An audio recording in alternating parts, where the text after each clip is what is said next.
नमस्कार दोस्तों, मैं इंद्रजीत आप सभी का स्वागत करता हूं आपके अपने YouTube चैनल ट्रेड गुरु आईजी पर। दोस्तों, जैसे कि आप सभी को पता है, हमारी रेगुलर क्लासेस चल रही है स्टॉक मार्केट की। और अब से पहले हमने बेसिक प्राइस एक्शन अच्छी तरह से सीख लिया है। बेसिक प्राइस एक्शन सीखने के बाद में आज हमारा जो टॉपिक है वो आता है एडवांस प्राइस एक्शन की तरफ। स्टेप बाय स्टेप हम सीखते जा रहे हैं। पहले हमने स्टॉक मार्केट की जो बेसिक शब्दावलियां हैं वो देखी, कौन कौन से शब्द यूज में लिए जाते हैं वो देखी। एनएससी बीएससी क्या है, यानी स्टॉक एक्सचेंज के बारे में देखा। उसके बाद में हमने जो सपोर्ट रेजिस्टेंस डव थ्योरी है वो देखी, प्राइस एक्शन देखी, ट्रेडिंग कितनी प्रकार की होती है वो देखी। और अब बेसिक प्राइस एक्शन में कैंडलस्टिक पैटर्न भी हमने देख ली। अब हम अग्रसर होते हैं एडवांस प्राइस एक्शन की तरफ, क्योंकि बेसिक प्राइस एक्शन एक तरह से बेसिक नॉलेज है। अब हम कहां पर आ रहे हैं?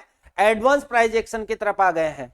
एडवांस प्राइस एक्शन यदि आप जानना चाहते हो तो पूरी क्लास को देखिए, क्लास को शुरू से लेकर के अंत तक जरूर देखिए। जो सीरियस है सीखने के प्रति वो क्लास को अंत तक जरूर देखिए। बाकी आप वैसे ही रैंडमली ऐसे ही देख रहे हो तो फिर आप कई सारी चीजें हैं यूट्यूब पर, आप उनको भी देख सकते हो। लेकिन जो सीरियस है उनके लिए बता रहा हूं वो क्लास एंड तक देखे। हाँ, और उससे पहले अगर आपने अभी तक चैनल को सब्सक्राइब नहीं किया है तो चैनल को सब्सक्राइब करके बेल आइकन को जरूर प्रेस कर दे। इससे क्या होगा, जो रेगुलरली मैं वीडियो अपलोड कर रहा हूं उसका नोटिफिकेशन आपको समय पर मिलता रहेगा और आपकी जो लर्निंग और अर्निंग दोनों बढ़ती रहेगी। तो चलिए शुरू करते हैं एडवांस प्राइस एक्शन। अब एडवांस प्राइस एक्शन में क्या क्या चीजें आ रही है वो देखिए। सबसे पहले आता है चार्ट पैटर्न्स। चार्ट पैटर्न्स, हम क्योंकि चार्ट को ही तो रीड कर रहे हैं, हम क्या कर रहे हैं? चार्ट को रीड कर रहे हैं। अब ये चार्ट पैटर्न्स कैसे होते हैं, क्यों बनते हैं, इनके पीछे का लॉजिक क्या है, वो सारी चीजें हम यहां पर देखने वाले हैं। चार्ट पैटर्न्स में पहला चार्ट पैटर्न है ट्रायंगल पैटर्न। अब ट्रायंगल पैटर्न क्या होता है देखिए। ट्रायंगल पैटर्न भी पहले तो मैं आपको बता दूं कि 3 प्रकार के होते हैं। ट्रायंगल पैटर्न 3 प्रकार के होते हैं। सिमेट्रिकल, ये देखिए आगे, सिमेट्रिकल ट्रायंगल पैटर्न, असेंडिंग और डिसेंडिंग। अब आपको नाम रखना जरूरी, याद रखना जरूरी नहीं है, लेकिन एक तरह से भाई जो ट्रायंगल पैटर्न होते हैं वो 3 तरीके के होते हैं। एक तो symmetrical triangle pattern, ascending triangle pattern और डिसेंडिंग ट्रायंगल पैटर्न। अब इसमें हम देख रहे हैं कि ये ट्रायंगल पैटर्न है ये कैसे बनता है और क्यों बनता है, लॉजिक क्या है इसके पीछे का, तो देखते हैं। ट्रायंगल पैटर्न, पहला जो हमारा पैटर्न है वो है ट्रायंगल पैटर्न।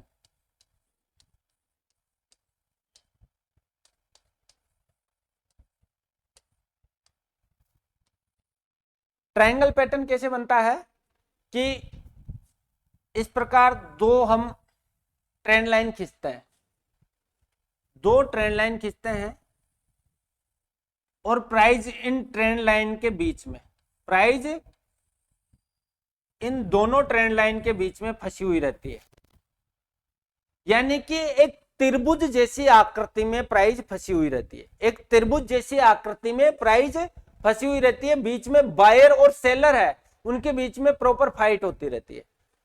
बायर और सेलर के बीच में प्रॉपर फाइट होती रहती है। ये ट्रायंगल पैटर्न होता है। अब ट्रायंगल पैटर्न को बनाने के लिए हमारे पास मिनिमम कितने पॉइंट होने चाहिए? 4 रिवर्सल पॉइंट, 2 सपोर्ट पर और 2 रेजिस्टेंस पर। 4 रिवर्सल पॉइंट क्या कहां पर मिलेंगे हमें? ट्रायंगल पैटर्न यदि हमें ढूंढना है तो 4 रिवर्सल पॉइंट देखने होंगे, 2 सपोर्ट पर और 2 रेजिस्टेंस पर। अब देखिए, ये जैसे हमने ट्रायंगल पैटर्न बनाने के लिए 2 रिवर्सल पॉइंट हमने देखे कहां पर? रेजिस्टेंस पर। ये पहला, ये दूसरा, और इन दोनों को कनेक्ट करके, इन दोनों को कनेक्ट करके हमने एक ट्रायंगल, एक ट्रेंड लाइन बना दी, एक ट्रेंड लाइन बना दी। इसी प्रकार 2 रिवर्सल पॉइंट कहां पर देखेंगे? सपोर्ट पर। ये पहला, ये दूसरा, और इन दोनों को कनेक्ट करके हमने क्या बना दिया? एक ट्रेंड लाइन बना दी। हमने तो एक ट्रेंड लाइन बनाई है दोनों को कनेक्ट करके। अब ऐसा तो नहीं है कि कोई इनको बनाने बैठ रहा है। जो ये चार्ट पैटर्न्स है इनको कोई बनाने नहीं बैठता है, ये अपने आप अनजाने में बनते हैं। और हमने भी अनजाने में क्या किया था? ये ट्रेंड लाइन ही बनाई है, आगे तक हमने बना दी। यहाँ पर आगे जाकर के ये प्रॉपर फाइट चल रही है। फिर जैसे ही हमने इसको बनाया तो हमें क्या लगा? अरे यार, ये तो त्रिभुज जैसी आकृति है, यानी ये ट्रायंगल पैटर्न है। अब इसमें हो क्या रहा है? जो बायर है और जो सेलर है दोनों के बीच में प्रॉपर फाइट होती है। अब जैसे ही इसका ब्रेकआउट या ब्रेकडाउन होता है, इसका ब्रेकआउट या ब्रेकडाउन, जैसे मान लीजिए इसका ये ब्रेकआउट हो गया, इसका ब्रेकआउट होता है, ब्रेकआउट होने के बाद में इसमें क्या हो जाता है, जो सेलर है वो सेलर हार जाते हैं और बायर यहां पर विन हो जाते हैं। अब सेलर हार जाएंगे तो इनको अपनी पोजीशन क्या होगी, लॉस में दिखेगी, वो यहां पर एग्जिट करेंगे, ये भी फिर प्राइस यहां से ऊपर जाती है। ये हो गया ट्रायंगल पैटर्न। अब ये सिमेट्रिकल, असेंडिंग, डिसेंडिंग, ये एक तो सिमेट्रिकल बिल्कुल सीधा होता है, एक तो सिमेट्रिकल ट्रायंगल पैटर्न क्या होगा, बिल्कुल सीधा होगा, जैसे अपन ने ये बना रखा है, ठीक है। एक होता है असेंडिंग, एक होता है डिसेंडिंग, असेंडिंग और डिसेंडिंग। असेंडिंग में एक का मुंह क्या होता है, ऊपर की तरफ होता है, एक का मुंह नीचे की तरफ। अब इसका मुंह क्या है, ऊपर की तरफ, असेंडिंग ट्रायंगल पैटर्न। इसमें भी वही चीज है, इसमें बायर और जो सेलर है उनके बीच में प्रॉपर फाइट हो रही है, बायर और सेलर के बीच में प्रॉपर फाइट हो रही है। लेकिन अब कहीं कहीं लोग क्या लगाते हैं कि जो असेंडिंग है उसका ब्रेकआउट होगा, असेंडिंग ट्रायंगल पैटर्न है उसका ब्रेकआउट होगा तो हम ट्रेड में एंट्री लेंगे। कौन से ट्रेड में, लॉन्ग ट्रेड में। कौन से ट्रेड में, लॉन्ग ट्रेड में। असेंडिंग ट्रायंगल पैटर्न का ब्रेकआउट होगा तो हम लॉन्ग ट्रेड पर बैठेंगे। और इसमें ट्रेड कैसे लेते हैं, ब्रेकआउट कैंडल के ऊपर एंट्री करते हैं, ब्रेकआउट कैंडल के ऊपर एंट्री करते हैं। एंट्री पॉइंट कहां पर होगा, ट्रायंगल पैटर्न का ब्रेकआउट कैंडल है उसके क्लोजिंग प्राइस के ऊपर एंट्री पॉइंट होता है, और उसका जो लोवेस्ट पॉइंट है, जो ब्रेकआउट कैंडल है उसका लोवेस्ट के थोड़ा सा नीचे, इसका जो लो पॉइंट है उसके थोड़ा सा नीचे क्या होता है, एसएल पॉइंट, ये एसएल पॉइंट होता है। और अब इसमें मेजरमेंट टेक्निक कैसे काम करती है, मेजरमेंट टेक्निक यानी ब्रेकआउट या ब्रेकडाउन के बाद में जो प्राइस है वो कितना मूव कर सकती है, ब्रेकआउट या ब्रेकडाउन के बाद में प्राइस कितना मूव कर सकती है। तो जो ये वाइडेस्ट रेंज है, ये जो ट्रायंगल पैटर्न आप देख रहे हो इसकी वाइडेस्ट रेंज की ऊंचाई के बराबर, इसकी वाइडेस्ट रेंज कितनी है, ये इसकी रेंज है, इतना ये ब्रेकआउट के बाद में ट्रेवल कर सकता है। इसको उठा करके यहां पर लगा देंगे हम, ये इतना ट्रेवल कर सकता है ब्रेकआउट के बाद में, तो यहां तक ये ट्रेवल कर सकता है, यानी वहां तक हम हमारा टारगेट रख सकते हैं। ये ट्रायंगल पैटर्न है। असेंडिंग यानी ऊपर की साइड ब्रेकआउट, डिसेंडिंग यानी नीचे की साइड ब्रेकडाउन, डिसेंडिंग यानी नीचे की साइड ब्रेकडाउन। अब डिसेंडिंग यदि हम बनाते हैं, जैसे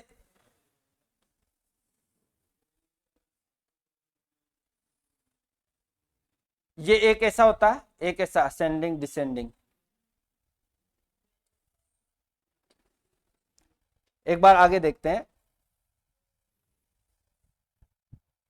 पहले आप देख लिए ट्रायंगल पैटर्न, दो ट्रेन लाइन को मिलाकर के एक त्रिभुज जैसी आकृति में अटकी हुई है, वहां पर मिनिमम क्या 4 रिवर्सल पॉइंट आवश्यक होते हैं बनाने के लिए। वही चीजें हैं जो मैंने आपको बताई, symmetrical triangle, ascending triangle pattern, descending triangle pattern. इस पर ट्रेड कैसे लेना है वो भी मैंने आपको बताया है। सिमेट्रिकल ट्रायंगल पैटर्न ये ऐसा बना हुआ है, बिल्कुल यहां पर बायर और सेलर के बीच में फाइट चल रही है। अब इसका किसी भी साइड, ये सिमेट्रिकल है, किसी भी साइड ब्रेकआउट, ऊपर साइड होगा तो ब्रेकआउट, नीचे होगा तो ब्रेकडाउन, नीचे होगा तो हम नीचे की साइड ट्रेड में बैठ जाएंगे, ऊपर होगा तो हम लॉन्ग ट्रेड पर बैठ जाएंगे। इसके बाद में ascending triangle pattern, ascending triangle pattern यह है। अब इसका जैसे ब्रेकआउट ब्रेकडाउन होता है, अब ऐसा नहीं है कि भाई असेंडिंग में हम लॉन्ग ट्रेड पर बैठेंगे, डिसेंडिंग में हम शॉर्ट ट्रेड पर बैठेंगे। कोई सी भी तरफ यदि ब्रेकडाउन हो रहा है तो आप बिंदास शॉर्ट ट्रेड लीजिए, ब्रेकआउट हो रहा है तो आप बिंदास लॉन्ग ट्रेड लीजिए। लेकिन इसके कुछ रूल्स है, प्रोबेबिलिटी एनहांसर्स है, उनको फॉलो करना जरूरी है। हम हमारा जो रिस्क मैनेजमेंट, मनी मैनेजमेंट है, उनको फॉलो करना जरूरी है। ये डिसेंडिंग है, असेंडिंग और ये डिसेंडिंग यानी नीचे की तरफ इसका मुंह है। अब इसमें भी ब्रेकआउट ब्रेकडाउन पर हम ट्रेड कर सकते हैं। मैंने आपको बताया कि हमारा एंट्री पॉइंट कहां होता है, एसएल पॉइंट क्या होता है, और इसमें हमारा जो टारगेट पॉइंट है वो कितना होता है। मेजरमेंट टेक्निक मैंने आपको पहले ही बता दी कि हमारे जो मेजरमेंट टेक्निक यानी इसका जो ब्रेकआउट या ब्रेकडाउन होने के बाद में कितना क्या, ये बताया कि जो इसकी वाइडेस्ट रेंज है उसके बराबर हम हमारा टारगेट रख सकते हैं, यानी प्राइस उतना ट्रेवल कर सकती है। देखिए जैसे यहां पर सपोज ये ब्रेकआउट हो जाता है, ये एक कौन सा पैटर्न है, ट्रायंगल पैटर्न। अब यहां पर इसका ब्रेकआउट होता है, ये एक कैंडल से इसका ब्रेकआउट हो जाता है, तो ब्रेकआउट। अब जो इसकी वाइडेस्ट रेंज है, ये ट्रायंगल पैटर्न के मुंह की जो वाइडेस्ट रेंज है, इसको उठा करके आप यहां पर रख दीजिए। इसको उठा करके हमने यहां पर रख दिया, यहां तक हम हमारा टारगेट रख सकते हैं, यहां तक ये प्राइस ब्रेकआउट के बाद में ट्रेवल कर सकती है। सिमेट्रिकल ट्रायंगल पैटर्न वही चीज है।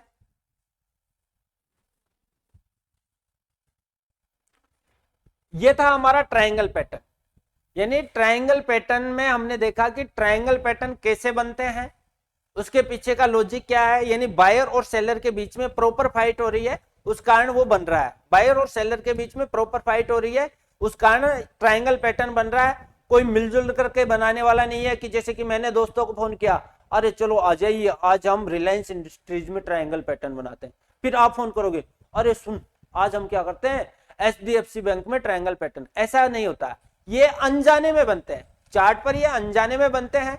हमने अनजाने में ट्रेंड लाइन बनाई है, लेकिन वो ट्रायंगल पैटर्न जैसा बन गया है। और इन पर ट्रेड कैसे लेते हैं वो भी मैंने अब आपको बताया।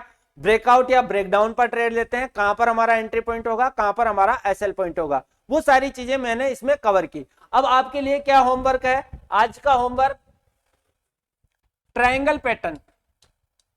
होमवर्क क्या होगा आपका,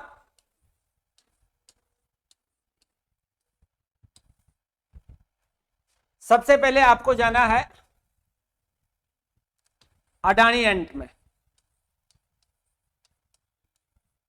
अडानी एंटरप्राइजेज में जाना है, और अडानी एंटरप्राइजेज में 1 आवर के टाइम फ्रेम पर, 1 आवर के टाइम फ्रेम पर ट्रायंगल पैटर्न आइडेंटिफाई करना है, ट्रायंगल पैटर्न आइडेंटिफाई करना है अडानी एंटरप्राइजेज में। उसके बाद में अडानी के बाद में आपको आना है, अडानी एंटरप्राइजेज के बाद में आपको आना है बजाज ऑटो।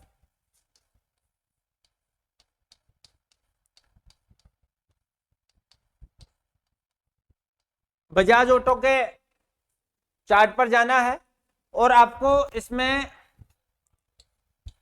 15 मिनट के चार्ट, 15 मिनट के टाइम फ्रेम पर आपको ट्रायंगल पैटर्न आइडेंटिफाई करना है। इसके बाद में आपको अपोलो हॉस्पिटल या Apollo tyre, Apollo tyre, Apollo tyre में जाकर के डेली के टाइम फ्रेम में, अपोलो टाइम में डेली के टाइम फ्रेम पर आपको ट्रायंगल पैटर्न आइडेंटिफाई करना है। यह आपका होमवर्क है, क्योंकि जब तक आप प्रैक्टिकल नहीं करोगे तब तक आपको समझ में नहीं आएगा। पढ़ना आसान है, पढ़ना आसान है, लेकिन उसकी प्रैक्टिकल ट्रेडिंग करना उतना ही मुश्किल है। इसलिए साथ के साथ जैसे जैसे आप लर्निंग, आपकी लर्निंग होती जा रही है, उसी के साथ साथ आप प्रैक्टिकल भी करते जाइए, उसी के साथ साथ आपको प्रैक्टिस भी करनी है। इसी वजह से मैं आपको होमवर्क देता हूं। होमवर्क देने के पीछे का मेरा यही एम है कि आपकी जो लर्निंग है, वो लर्निंग को आप अप्लाई करो चार्ट पर, ताकि वो आपकी जो स्किल है वो डेवलप होती रहे। और अब आपको इनके जवाब कहां पर देने, जो आपको होमवर्क दिया गया है, इस होमवर्क का जवाब आपको कहां पर देना है, टेलीग्राम चैनल पर। टेलीग्राम चैनल का जो लिंक है वो डिस्क्रिप्शन में आपको मिल जाएगा। ज्वाइन नहीं किया है तो अभी ज्वाइन कर लीजिए, और अपने जो आपका जो होमवर्क है इसका मुझे वहां पर आप आंसर भेजिए।